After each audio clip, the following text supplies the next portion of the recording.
So tonight po, focus po tayo sa Book of Genesis. Although magkaroon po tayo ng konting uh, since this is an introductory course, part of which di-discuss natin yung authority ng Old Testament and yung first major section of the Old Testament, which is the Pentateuch. So, saan ba nanggagaling yung authority ng Old Testament? The Old Testament was the Bible which Jesus and the apostles read. So kung ito po ay authoritative sa kanila, so kay Jesus, and it speaks about Jesus, so it's also authoritative para sa atin. Most occurrences of the word scripture or scriptures written by the New Testament authors refer to the Old Testament. I leave it up to you na kayo na po mag-review ng passages. John 5:39, Acts 8:32, Galatians 3, and of course yung 2 Timothy 3:16 na inopen ko dun sa first PowerPoint presentation. The Lord Jesus Christ recognized the authority of the Old Testament by frequently quoting from it. So Israel kept and recorded God's words and acts of revelation in written form, which included different types of literature: law, historical stories, prophecies, songs, prayers, and wisdom teachings. These literatures influenced greatly the lives of the people in every aspect of their faith, referring, of course, primarily to the Israelite faith at secondarily para sa Christians and even yung lifestyle. So the Pentateuch,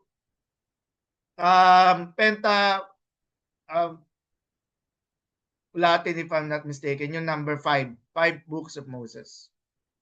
So this is a map of ancient Near East, no?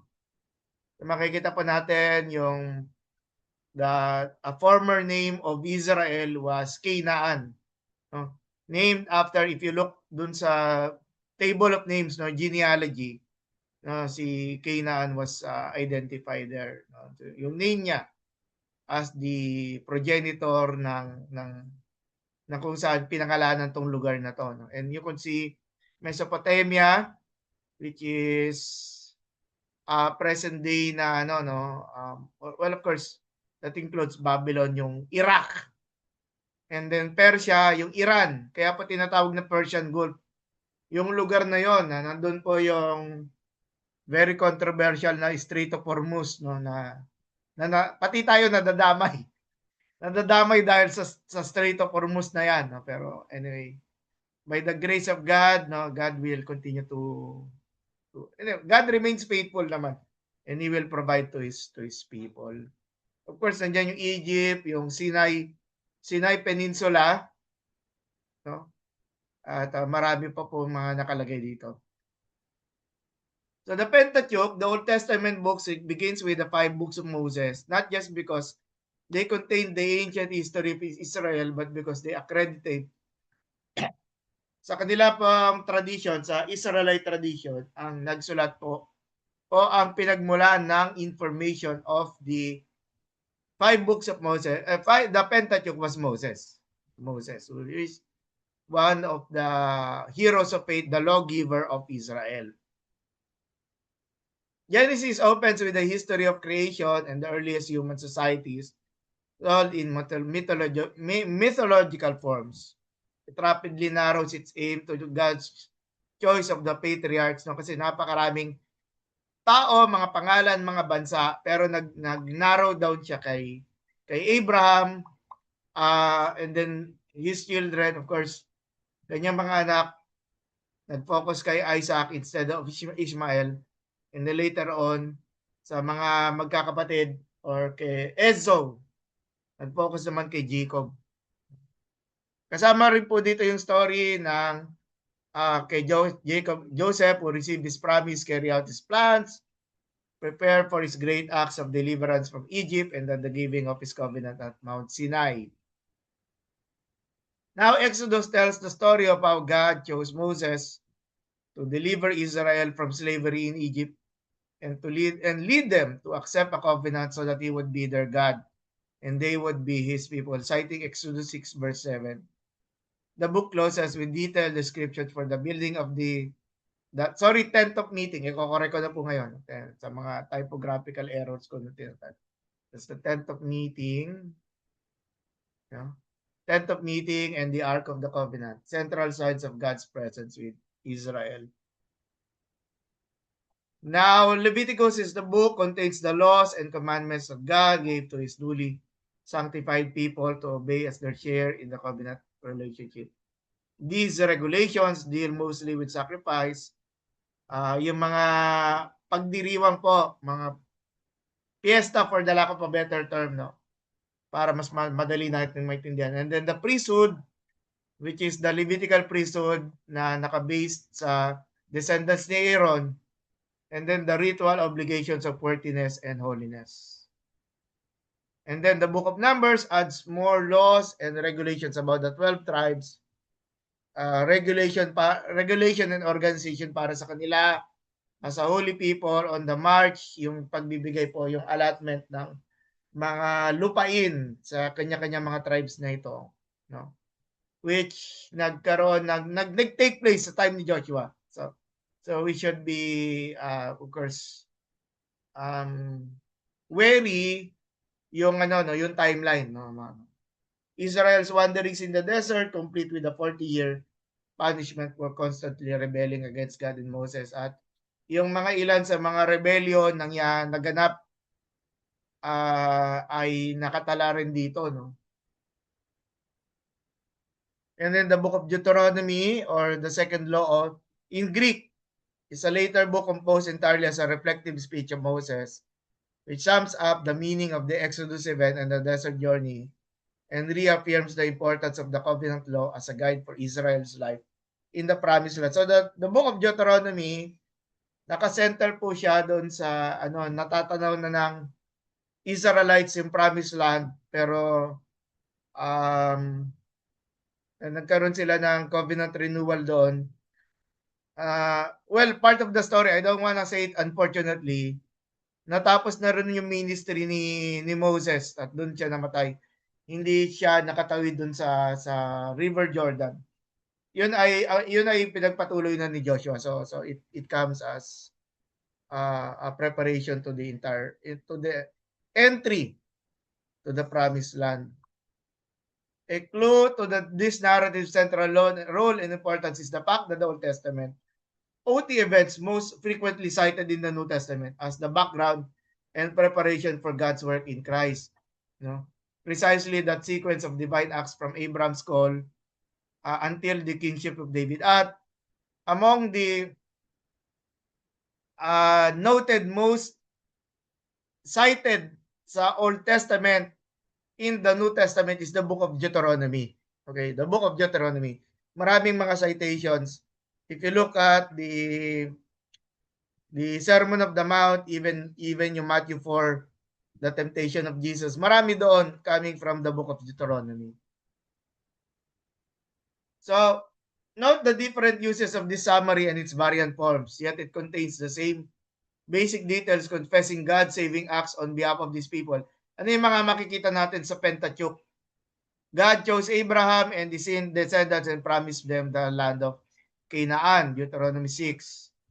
Israel went down into Egypt and fell into slavery, which is yung moments between Genesis, after Genesis, and yung moments sa Exodus chapter 1. And then magkaroon ng enslavement. And then God brought Israel into Canaan as promised, no? Yung redemptive event, no? Yung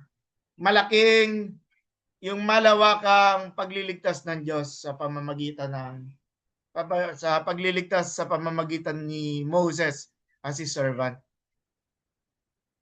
And then the authorship of the Pentateuch, stick lang po tayo sa conservative view. Mahabang balitaktakan kung mag-focus tayo sa mga ilang submissions about the authorship ng Pentateuch.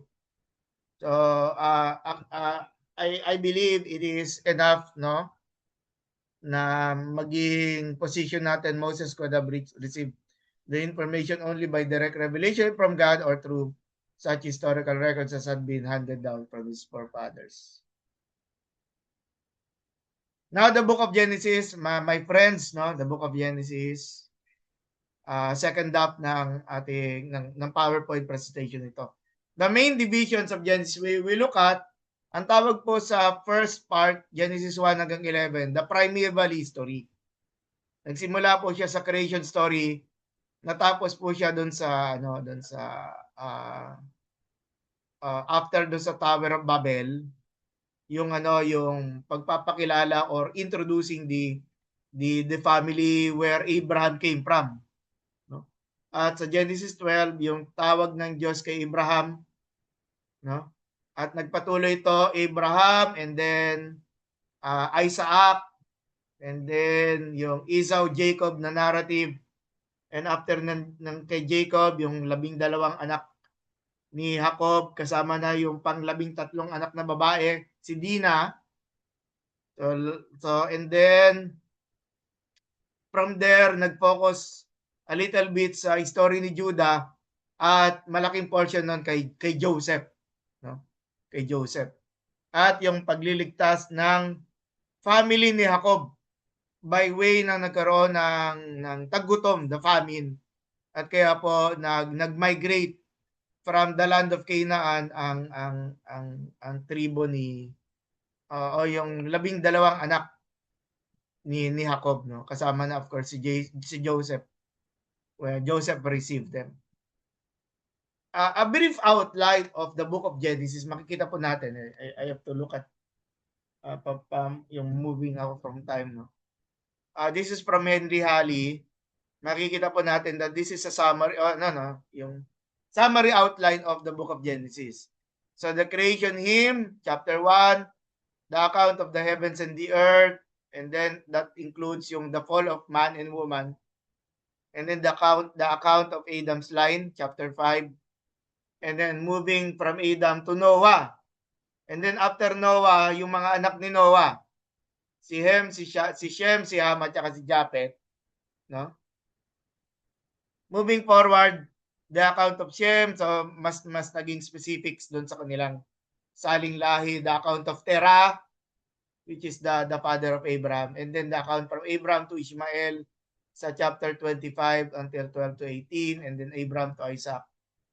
And then the account of Esau sa verse 10th group. And then the account of Jacob sa chapter 37 until the end of the book of Genesis. So included na rito yung kay Joseph. Kasi when you come to the end of chapter of the book of Genesis rather, ay meron dong declaration of blessing sa mga anak ni Jacob. So that is an important, or it's fitting closing sa book of Genesis. Big picture, what's the big picture ng Genesis? The first 6 accounts over the period of creation until about 2000 BC. Yan sinasabi nating primeval history, the first major section of the book of Genesis. The last 5 accounts cover the life of Abraham. Yun naman yung patriarchal narratives, no? Others call it the patriarchal history.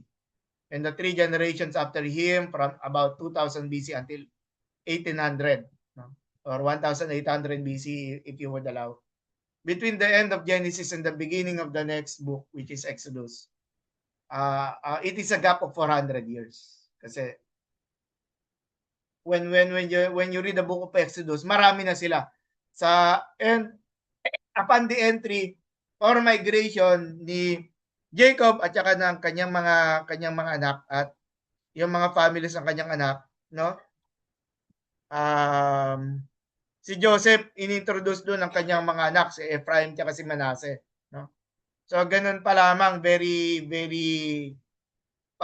family perspective pa lang yung makikita natin. And so sabi doon, within 400 years dumami, no? Dumami sa bilang itong mga tribes na ito, kaya naman na insecure, no, yung king of Egypt, which is the Pharaoh, at kaya niya inoppress, no. Ito po yung Pharaoh na hindi kaibigan ni Joseph, no. Hindi kaibigan ni Joseph. So still with the creation story, makita natin 7 days of creation. Well, the 7th day is the day of rest, no. So 6 na araw lamang, no. But to show the completion is yung 7th, yung final appreciation of God's final appreciation of God sa kanyang creation, no? But it could also mean as an expression described by Psalm 90 verse 4 and 2 Peter that with the Lord a day is like 1,000 years and 1,000 years unlike one day. So in this chart pinapakita po dito yung symmetrical way of writing the 6 days, no? Kasi day 1 light and darkness, at as day 4 naman inulit po yung tungkol sa lights at saka day and night. Sa second day about the sea and the sky, tapos day 5 naman the creatures in the water and then the air, and then day 3 yung fertile earth, at day 6 naman the creatures as finality, yung paglilikha ng Diyos sa tao, no? Humans, and then the provision of God for food. Sa paulit-ulit creation story, yung yung sabihin natin stereotype pattern nakikita natin for poetical purposes. No, and God said, so nandoon po yung and God said the formula, let there be or let them be gathered, no? So merong pag-uutos ang Diyos pagkatapos niya likain, and then merong report, and it was so. Paano siya in-evaluate? It was good, no? And then temporal, referring to the movement of time. There was evening, there was morning. The first day, second day, tuloy-tuloy po yun. But the creation story. And then image of God. Then God said, let us, although we're going back to sa yung sa evaluation sa paglilikha ng Diyos sa tao. Let us make mankind in our image, in our likeness, so that they may rule over the fish in the sea, the birds in the sky. So God created mankind in his own image, in the image of God he created them. Male and female he created them. So let's talk a bit about the image of God, no? Which is an important theme of the book of Genesis. Suggestions to its meaning. Now, image of God, it may refer to some spiritual, mental, and or psychological quality in humans. Now, kung ang Diyos meron ito, it is also being passed to humans, such as the ability to think, the cognitive, the ability to feel. That's emotional, and then the ability to choose, yung kalooban or will, to make decisions for himself, no?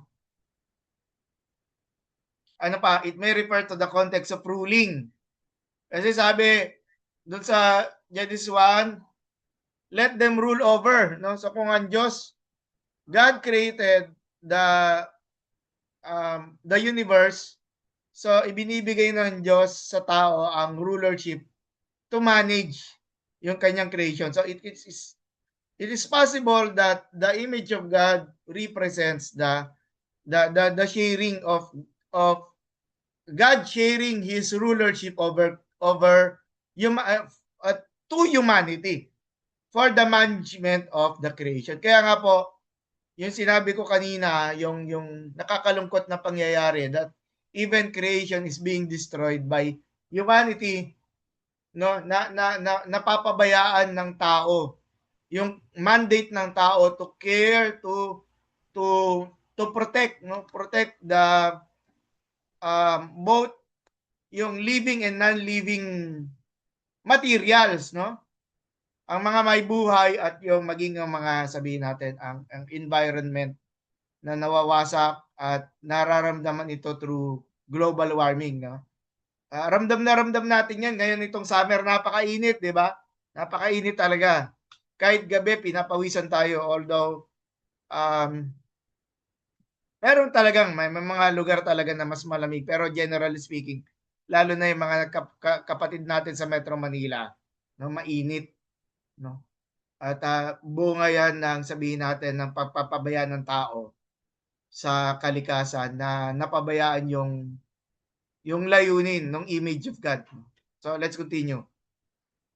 Some stress the relational quality of the triune God. So part ng image of God is yung capacity natin to relate with fellow human beings at saka ang Diyos at even yung creation, no? Some stress the relational quality, yung Trinity hinted in the phrases, let us in our image, they suggest that just as there are relationships within the Godhead, so two humans have the ability to enter into relationship. Unfortunately, when we talk about the relational quality at the fall, yun yung unang nasira. Sabi, kasalanan. Sabi nung serpent, na dinaya niya, na pag dinaya niya si Adam and Eve na pag kinain daw nila yung bunga ng prutas na ipinagbabawal, magiging kagaya sila ng Diyos. Okay? Magiging kagaya sila ng Diyos. Nakakalungkot kasi what happened, nasira ang relationship ng Diyos sa tao. So yung image of God was affected. Okay? Nasira ang ugnayan ng Diyos sa tao. Nasira ang ugnayan ng Diyos ng tao sa kapwa-tao. We see what happened when God, when Yahweh was asking for them. Nasaan sila at ang ginawa ni Adam, sinisi niya ang babae. Nagkaroon sila nagkaroon ng relational problem ang babae tsaka yung lalaki. At sabi din doon, isinumpa ng Diyos ang kalikasan. So nasira din yung relationship ng Diyos sa kanyang kalikasan. Kaya po nakikita natin ang pagpapabaya po ng tao sa kalikasan ay dahil po sa kasalanan. That is also part ng nasirang ugnayan o nasirang imahe ng Diyos sa tao. At nasira ang ugnayan ng tao sa kalikasan. It may be that a correct understanding of the concept actually includes aspects of more than one of the above interpretations. A major point to be remembered is that as we humans created in God's image are related to God in a special way that is not shared by other animal life. And as humans, we need to remember that we all are the bearers of that image. Kaya nga, kailangan iligtas ni Jesus Christ ang tao. I-recover yung nasirang imahe ng Diyos sa tao. At na-recover ito, doon pa lamang nakikita ng tao yung tamang pagtingin sa sarili. That we are created in the image of God. At pagkatapos noon, kailangan din nating itama ang ating ugnayan sa kapwa-tao, sa Diyos, sa kapwa-tao, sa ating society, at sa kalikasan. No? We go back, Genesis 1:1 to 11 is universal. It goes back to the ultimate origins, to the creation of all things, especially man and woman. It sets forth in theological terms how man and woman came to be the way they have been since ancient times, at war with themselves, alienated, separated from God and their fellows in a broken, disorderly world with nation pitted against nation. Yun nga, at very actual example yung nangyayari sa Russia, sa Ukraine, yung nangyayari po sa United States, sa Iran, sa Israel, at ang ilan pang mga bansa sa Middle East na dadamay. And then yun nga, social element against social element. Kaya po nakakalungkot man sabihin pero kailangan kong pasukin ito, no? Kahit tayong mga Pilipino, nagtatalo tayo, merong mga pro Duterte, merong mga anti-Duterte ganyan, no? At ina-identify ng mga Pilipino sa mga colors, merong green, merong yellow, no? Merong pink, merong pula, no? At ayun nga po, individual against individual. Makita natin these are ang kasalanan po din ang nagresulta. No, si Satan, gusto ni Satan magkaroon tayo ng divisions. Kahit tayong mga mananampalataya, na tayo ay hindi nagkakaisa dahil sa politika, no? So there is this progression of sin. Makikita natin kahit sa Genesis, pinapakita dito paano nagde-develop or nagiging malala ang kasalanan. Nagsimula ito kay Adan, kay Eva, tapos anong nangyari kay Cain? Pinatay niya si Abel. The first murder. And then makita natin nagkaroon ng immorality, no? hanggang sa general corruption of mankind during the flood. Kaya nga, kinailangan ng Diyos na wasakin ang mundo sa pamamagitan ng malaking baha dahil sa matindi at lawak na kasalanan. At during the time of Abraham, nagkaroon din ng pagwasak ng mga lungsod, di ba? Yung yung nangyari sa Sodom at saka Gomorrah. Now, sin has affected human relationships, Adam and Eve, man and wife, Abel and Cain, between siblings, no? Genesis 4. General wickedness during Noah's time, Genesis 6. Naglaban din, mga bansa, laban sa bansa, Genesis 14. At yung nasabi ko kanina, yung matindi, yung malalim na pagkakasala na nangyari sa Sodom at sa Gomorrah, it is sabihin natin, historical event, pero it precursors yung mangyayari sa mundo, no? Dahil sa tindi ng kasalanan ng mundo, at nandoon din na mangyayari na wawasakin din ng Diyos ang mundo dahil sa matinding kasalanan na nangyayari, no? So that's also, pero book of Revelation na yun. So we are, it somehow prepares na una lungsod pa lamang, susunod nito ay mas mas malawak na. Mga ilan sa mga theology ng Genesis, no, God as creator pinapakita po. And then the problem of sin, God's judgment of sin. So pinapakita when we say God's judgment of sin, an aspect of the theology of God, God is judge, no? Or God is a God of justice. Pwede nating masabing ganoon.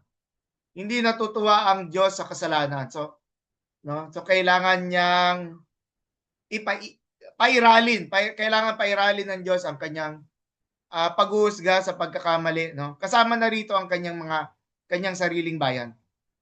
Pero sa kabila nito, nandoon din ang biyaya ng Diyos, God's sustaining grace. Adam and Eve, Cain and Noah, si Cain, yung mark of Cain, Noah and his family during the flood, and even yung Tower of Babel. At makikita rin doon sa Genesis yung election and promises. Abraham is to be a great nation, isang tao, and then later on, yung salinlahi ni Abraham ang naging sabihin natin, pinagmula ng biyaya ng Diyos, kahit na ang kanyang asawa na si Sarah ay baog, hindi kayang manganak, no? Na later on nabago naman dahil sa kapangyarihan ng Diyos. So it's a miracle, no? Miraculous yung kapanganakan ni Isaac sa pamamagitan ni Sarah. And then of course, yung kahalagahan ng pananampalataya, faith and righteousness. Abraham is presented as a paradigm of faith and obedience, no? And then covenant, the theology of covenant, a relationship of agreement with the divine and human sa kapwa human beings. Ano ang kahalagahan ng pag-aaral ng Genesis sa Bagong Tipan, sa New Testament? Dito po tayo magko-close, no? Una, Genesis provides the foundational understanding of creation and God's sovereignty, no? Na makikita natin in the New Testament, no? Na pinapakita God is the creator of all things, pati po ang mga Gentile, no? Kasama na ang mga Pilipino. Ang Diyos ang lumikha ng Philippine Islands, no? Ang Diyos ang nagbigay ng Philippine Islands sa mga Pilipino, no? This establishes the worldview that God is sovereign over the universe, humanity, and history. The New Testament builds on this truth, affirming that God is the creator and sustainer of life. Kaya naman kailangan i-redeem ng Diyos ang lahat ng mga bansa. Kung sa Genesis nakatala doon yung mga pangalan ng mga bansa, wala pa doon yung Pilipinas, no? Sa Bagong Tipan, pinapakita dito Acts 1:8, no? At saka Acts chapter 2, yung need na ang mga mananampalataya ay maging witnesses para abutin ang mga bansa. So yun in the beginning, doon po pinapakita ng Diyos na doon tayo nagsimula. Lahat ng tao ay sa Diyos nagmula. Second, Genesis explains the origin of sin and the human condition, which makes the message of salvation in the New Testament necessary. ng lahat ng tao ay nagkasala, napalayo sa Diyos at kailangang at sa Genesis ipinapaliwanag yung kung paano ito, paano tayong lahat ay nahulog, no, na nadamay tayo sa lalim ng kasalanan ng ating mga sinaunang ninuno, si Adam at si Eve. This event introduces sin, death, no? Pati ang kamatayan. Makita natin ang kasalanan ay nagdulot ng kamatayan. Kaya ang tao ay namamatay, no? Ipinaliwanag ng Genesis chapter 3 na ang bunga ng kasalanan ng tao at lahat ng tao ay makasalanan kaya lahat ng tao ay mamamatay. The consequences of sin are further illustrated in the stories of Cain and Abel, the corruption of humanity before the flood at saka yung rebellion sa Torre ni Babel. Bakit tinawag na rebellion? No? Kasi yung mga taong gumagawa ng malaking tore kasi gusto nilang abutin ang Diyos. No? Gusto nilang abutin ang Diyos. No? So, at hindi ito pinayagan ng Diyos dahil pinapakita dito ang puso nila ay masama. No? Kaya po, nag-intervene ang Diyos, nagbago ang mga wika ng mga tao na nandoon, hindi sila nagkaintindihan, hindi nagtagumpay yung pagpapagawa ng tore na yon. The New Testament directly builds upon this understanding by presenting Jesus Christ as the solution to the problem of sin. Kaya naman, katatapos lang naman ng Holy Week, ng first week ng ating buwan ng Abril, ay ibinabalik natin yung yung kailangan natin i-focus yung ating alalahanin tungkol sa ginawa ni Jesus bilang tagapagligtas, bilang nagligtas sa atin mula sa kasalanan at sa mga bunga ng kasalanan. Third, Genesis, tinitingnan ko yung oras ko. Yan. Genesis introduces the promise of redemption. Nasabi ko na po ito, si Jesus po yon. Pero sa Genesis pa lamang ay nagpapahayag na ng plano ng Diyos para iligtas ang tao. Yun yung Genesis 3:15, often called as proto-evangelium. Na doon pa lamang sa Genesis chapter 3, kinonfront ng Diyos ang tao at doon ipinahayag niya na mayroon siyang solution na ipoprovide. Okay? At solution na yun na po-provide, the offspring of the woman will defeat the serpent. This early promise points forward to the coming of Jesus Christ, who defeats sin and Satan through his death and the resurrection. Throughout Genesis, God's grace is evident as He preserves humanity through Noah and then calls Abraham. Kaya nga po, when you look at the book of Genesis, pagdating ng chapter 12, what is the solution that God provided sa sangkatauhan? That is si Abraham. Si Abraham ay sumampalataya. And when we go forward sa book of Romans, sinasabi ni Apostol Pablo yung pananampalataya ni Abraham ang solusyon din sa problema ng kasalanan ng mga tao. Na tayo ay magkaroon ng pananampalataya kay Jesus Christ. Pero doon pa lamang sa book of Genesis, pinapakita doon how God is recovering the problem of sin sa pamamagitan ng Abraham, Isaac at saka ni Jacob. Fourth, Genesis establishes the covenant framework that is fulfilled in the New Testament. Kung sa Old Testament pinapakita yung paulit-ulit na covenant through the words of Jeremiah, chapter 31 yata if I'm not mistaken, yung new covenant which takes place sa new covenant kay Jesus. Kaya po tayo ay meron Lord's table every month, no? Yung iba ay they celebrate it every week. Yung Lord's table kasi nga inaalala natin yung new covenant na una nang ipinahayag sa Old Testament, particular sa Genesis, na tayo ay nagkakaroon ng bagong tipanan sa Diyos sa pamamagitan ng ating Panginoong Jesucristo.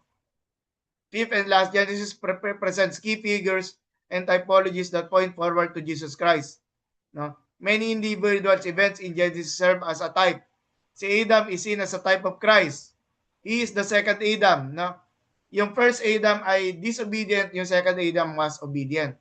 At si Jesus din is a form of Abraham. Or if you allow it, bilang son of God, no? Si Isaac was also a type of Jesus Christ. No? This typological connection help readers understand the deeper meaning of the New Testament by showing God's redemptive plan was already being revealed in the book of Genesis. Diyan po nagtatapos ang aking lecture. Alam ko po marami pang mga bagay na masasabi when we talk about survey and introduction, pero yamang tayo po ay, yes, salamat Pastor Ryan. Yamang tayo po, ang focus po natin is just to introduce, no? Na alam ko naman makita natin yung bigger picture at responsibility na po natin na tayo po ang mag-aaral pa, no? Mag-aaral pa ng mga nilalaman po ng Old Testament. At syempre, ang prayer ko, magamit ninyo yung Book of Genesis sa inyo pong mga Bible studies and preaching. Okay. Sige po, baka meron po kayong tanong o meron kayong gustong idagdag sa ating pong mga napag-usapan po ngayong gabi.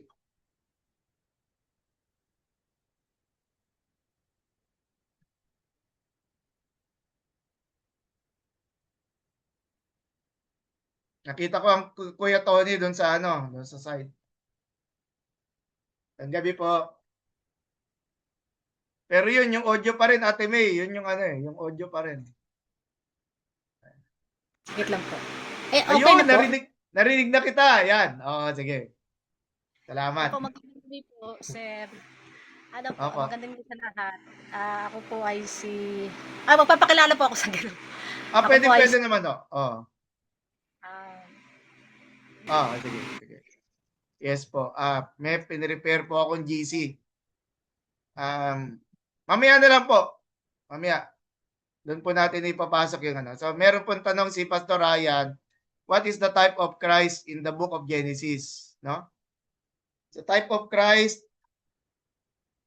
medyo marami po akong isasagot dyan. Pero again, typology. No? Typology is a preparation para makita. Pwede nating masabi, kagaya nga po ng nabanggit ko kanina, si Adam is a type of Christ. According sa Romans, kung hindi Romans chapter 5 yata, basta nasa Romans yon. No? Kung hindi chapter 5, chapter ba na doon. Na kung saan ipinapakita si Jesus Christ ay type of Adam, pero he is the type na obedient. Okay, he is the type na obedient. Ano pa? We can say, pero baka dito sa aking typology, kasi typology naman, we are looking for comparisons. No? He can also be a type of Abel. No po? Na si Abel, he was, ang tawag mo ron, he honored God. But he was innocently killed. Okay? He was innocently killed. So yung innocence ni Abel. Kasi later on, when the confrontation between Yahweh at saka si Cain, ang sabi ang tanong ni Yahweh kay Cain, nasaan ang kapatid mo, Cain? At alam nilang dalawa kung nasaan si Abel. Napatay ni Cain si Abel. At ang sabi ni Yahweh, the blood of your brother cries out from the ground. The blood of your brother cries out from the ground. So when you look at Christology from that sa case ni Abel, no? Nandoon yung yung pagiging ng hustisya. No? Although malaking jump yung kay Abel kay Jesus Christ kasi si Jesus Christ ang nagbigay ng hustisya. Okay? Nagbigay ng hustisya at paano nagkaroon ng solution si Jesus Christ? When we look at it from Abel, nabuhay na muli si Jesus. Hindi siya nanatiling patay. Ano ba? When we apply kay Noah, no? When we apply kay Noah, na kung saan yung arko, it represents the church if you allow it, magkaroon ng typology. At yung mga kabilang doon sa church, yun ang naligtas doon sa malaking baha. Ano pa po ba? Yung kay Abraham, siyempre he is the father of faith. No? At kung saan yung paglalakbay ni Abraham ay parang paglalakbay rin ng mga mananampalataya. sa buhay na ito na kung saan maraming mga uncertainties, maraming mga sabihin natin mga problema at even temptation dumarating, no? So si Abraham was Abraham was the father of faith, at si Abraham, since it is about faith, it leads to Jesus, no? It leads to Jesus. Ano pa po ba? Joseph, no? Si Joseph, as when Joseph was mistreated, he was persecuted by his own brothers, no? Siya ang nagdulot ng kaligtasan para sa kanyang mga kapatid, no? Sino mag-aakala?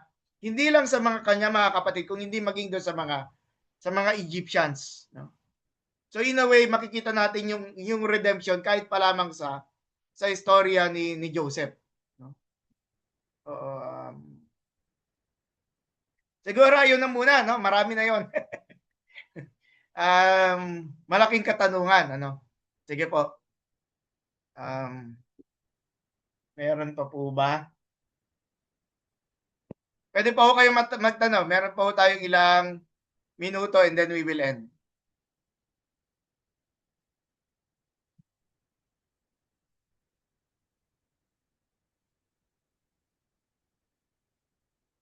Tahimik, siguro pagod na.